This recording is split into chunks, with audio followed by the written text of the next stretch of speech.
Break के बाद आपका स्वागत है। दबंग अरुण गवली के राजनीतिक जमीन तैयार करने में उनकी पत्नी आशा ताई का खासा योगदान माना जाता है। आइए समझते हैं कैसे। अरुण गवली एक हिंदू है, लेकिन उनकी पत्नी आशा ताई मुसलमान है। उनका असली नाम आयशा मुजावर है। वो इलाके में मम्मी के नाम से जानी जाती हैं।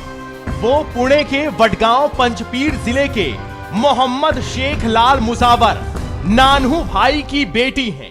माना जाता है कि आयशा से शादी करने के पीछे भी अरुण गवली का गणित था। उसने इलाके के मुसलमानों का साथ पाने के लिए ऐसा किया था। हालांकि कुछ लोगों का यह भी मानना है कि अरुण गवली की जान बची रहे, इसी वजह से आशा ताई ने उसे राजनीति से जोड़ने में कोई कसर नहीं छोड़ी। उसकी बीवी ने हमेशा चाहा कि ये अपराध जगत छोड़कर ये अंडरवर्ल्ड छोड़कर वो राजनीति में आए, ताकि उसका सुहाग महफूज रहे, अरुण गवली महफूज रहे। राजनीतिक दलों, खासकर शिवसेना से अपने संबंधों को लेकर अरुण गवली चर्चा में रहे। आइए इस राजनीतिक दल से उनके संबंधों को समझने की कोशिश करते हैं। अरुण गवली को शिवसेना सुप्रीमो बाल ठाकरे का सक्रिय समर्थन प्राप्त रहा है। यही कारण है कि बाल ठाकरे ने तो एक बार गर्जना करते हुए शिवसेना की एक महारैली में यह तक कह दिया था कि हमारे पास मुस्लिम डॉन के जवाब में एक हिंदू है, वो भी ईंट का जवाब पत्थर से दे सकते हैं। अरुण गवली राजनीति के इस्तेमाल में पहले भी रहे, और आपको याद होगा वो ऐतिहासिक बयान जो शिवसेना प्रमुख बाला साहब ठाकरे ने दिया था कि आपके पास दाऊद है तो हमारे पास गवली है। लेकिन ऐसा भी वक्त आया जब ठाकरे और शिवसेना से गवली का रिश्ता टूट गया।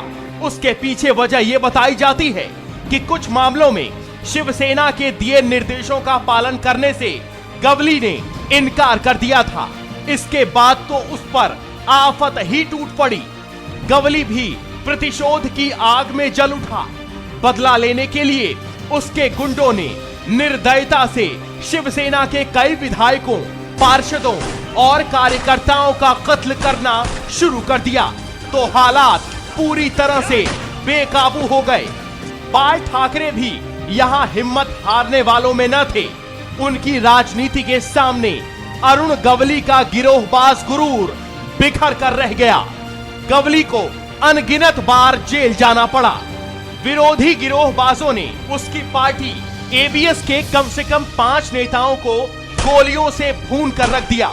एक वक्त ऐसा भी आया जब लोगों के मन में ऐसी दहशत बैठी कि कोई भी गवली की पार्टी एबीएस से जुड़ने में डरने लगा।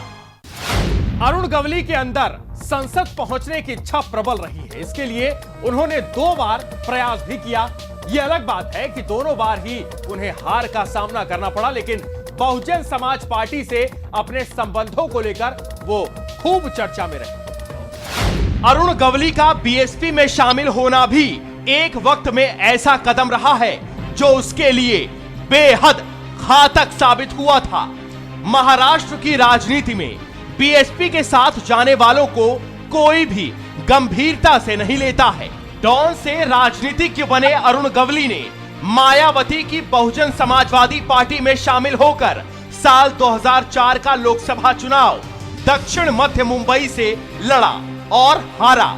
गवली भले ही अखिल भारतीय सेना छोड़कर बीएसपी में शामिल हुआ, लेकिन उसने अपनी राजनीतिक पार्टी को खत्म नहीं किया था।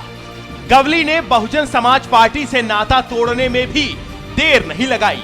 वो लोकसभा चुनाव 2009 में उत्तर मध्य मुंबई लोकसभा सीट से ही चुनाव लड़ा, लेकिन बीएसपी के बजाय खुद की पार्टी से, और इसी वजह से बीएसपी और अरुण गवली के संबंधों में खटास आई।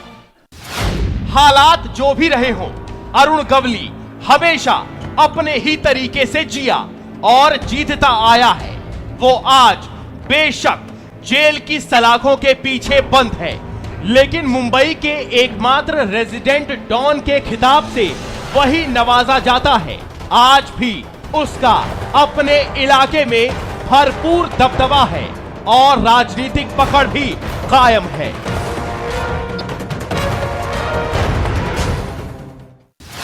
मुंबई, जिसे अशिक्षा और गरीबी से दूर तो माना ही जा सकता है, बावजूद इसके कैसे तैयार होती है ताकत की सियासत की ये सियासी जमीन, ये एक सवाल है जिसके बारे में मुंबई वालों के साथ साथ हम सभी को सोचना होगा। फिलहाल अरुण गवली की दबंगई पर आज इतना ही। दीजिए इजाजत, नमस्कार।